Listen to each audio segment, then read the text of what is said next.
Happy New Year, guys! Happy New Year! Welcome to 2024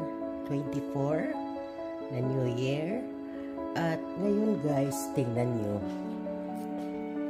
Wala pang alas 12. So, 11:14, mga ilang minutes pa. New Year's na.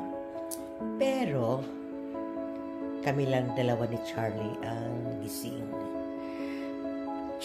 Si Charlie naman, ayan, antok. Naantok si Charlie. At siya nga pala, guys, naligpit ko na rin ang aking mga Christmas stuff, abubot, para pagpasok bukas or mamayang naligpit na siya. So, ang tanging naiwan ko na lang ay ang ipakita ko sa inyo. Pero pa-music pa rin ako ng aking Christmas. Yan. Yung asawa ko, guys, hindi na makaantay ng alas 12. At yung aking anak at mga alipuris biglaan pumunta ng LA. At magdiwang daw sila doon. May party yung pamilya ng asawa ng anak ko dahil kabayan natin ang kanyang asawa eh. Umalis kanina at magluto sana ako ng pangalan nito sticky rice. So anong nangyari, nahinto, pero tatapusin ko yan.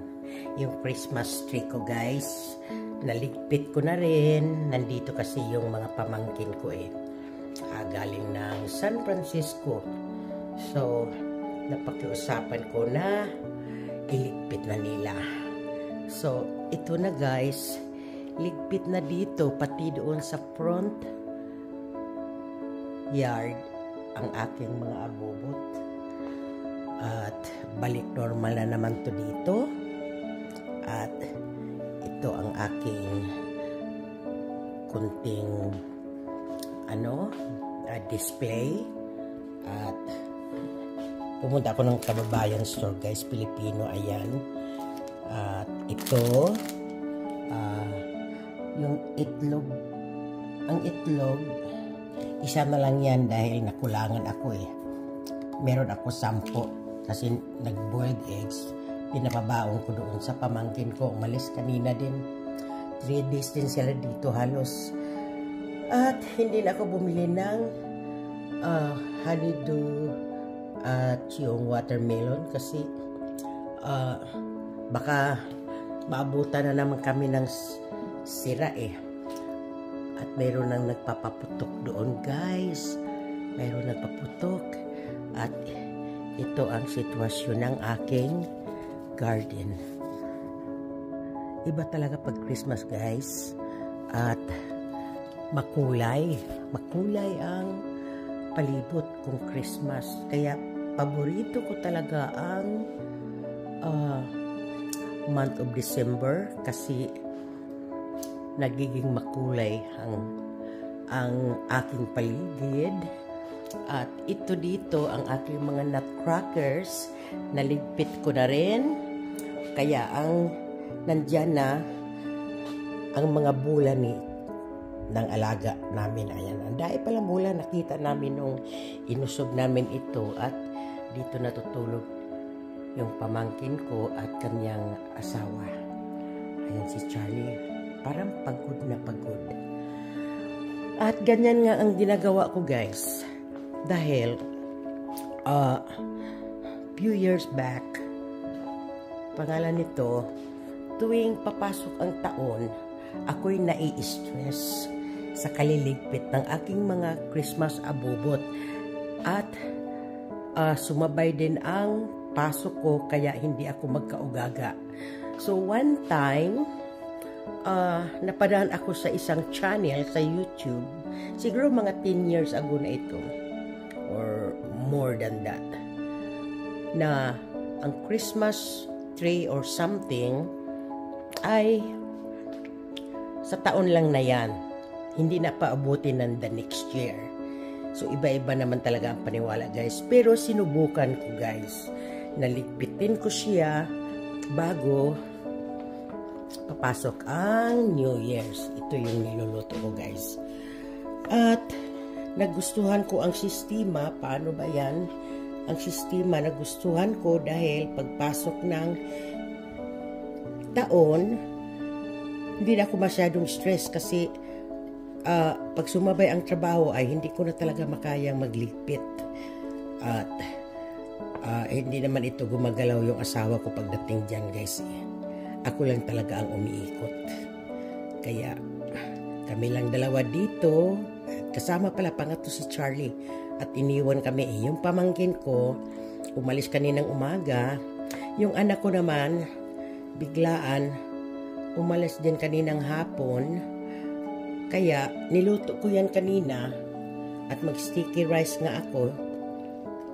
Biglang umalis. Kaya yan, maabutan na lang ito ng alas 12. Kaya tapusin ko na lang kasi para hindi masira yung kanin. Hindi naman talaga ako magaling magluto nito, guys. So, ganun na nga, guys. Pahinaan natin to.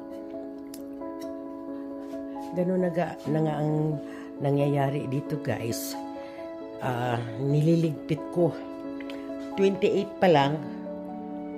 Ayan, wala na yung Christmas tree dyan. Saka, dangerous na rin kasi, guys. At 3 weeks na siya dyan, almost. Nahuhulog na yung mga dahon. At crispy na yung mga dahon eh. Kaya isa din yan sa nililigpit ko na lang. So, ang kulang ko na lang dito ay kunin ko nga yung pansit. So, yan ang pansit na nabili ko kanina. Hindi na rin nakakain yung mga alipuris ko at paalis na nga sila. Masyadong maputla. Hindi ko masyadong tight. Na-overcook yung kanyang mga vegetable. So, idagdag natin to dito. Yan. Para naman, kahit walang kumakain dito ngayon, para naman masaya ang ating hapag-kainan. Diba, guys? Tapos, nandyan na yung si Three Kings. Yan na lang ang matitira sa akin, guys, sa looban ng bahay. Yan. Pagkatapos ng Three Kings, alisin ko na rin siya. So, ayos ba, guys? Ayos, ayos. So, tapusin ko yon at bago mag alas 12 para malinis ko na yung aking pots. Iniilawan ko pala yung aking Mary, guys. Ayan. Sa girlfriend ko yan, Just Myra, kayang cross na yan. At may ipakita pala ako sa inyo, guys. At hindi ko naman minamadali ang Christmas. Nandyan pa yung flower, inilabas ko na. Nagpatugtog pa rin ako ng Christmas music.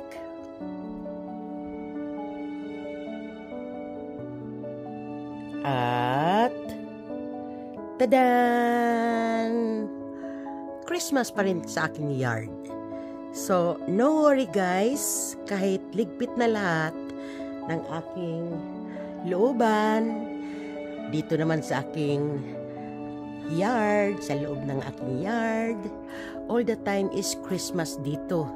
Dahil pag feeling festive ako, guys, nandito ako sa aking yard. Tinuturn on ko mga ito. So, may Christmas pa rin ako. All year round ito, guys. Except inside, saka sa front. At yan, guys. Merry Christmas and a Happy New Year to everyone. At tapusin ko na yung aking niluluto, okay? Yung kapitbahay ko, guys. Kapitbahay ko dyan o sa front namin. Mukhang may party sila. Kaya makikinig na lang tayo sa kanila na maingay mamaya. Kasi ganitong ang asawa natin parang baliwala naman sa kanila yan. Ayun, tinutulugan. Ganon ang nangyayari dito, guys. Ganun ang ganun. So, laging ganoon, lalo na ngayon na iniwan din ako ng aking mga alipores, ay nag-iisa na lang ako talaga dito. Tulad yan, sa front house namin, may party yata sila dyan. Kaya, dito na lang ako magtapos, guys. Ayan. Merry Christmas and a Happy New Year to each and every one of you. Thank you for the support. Bye-bye.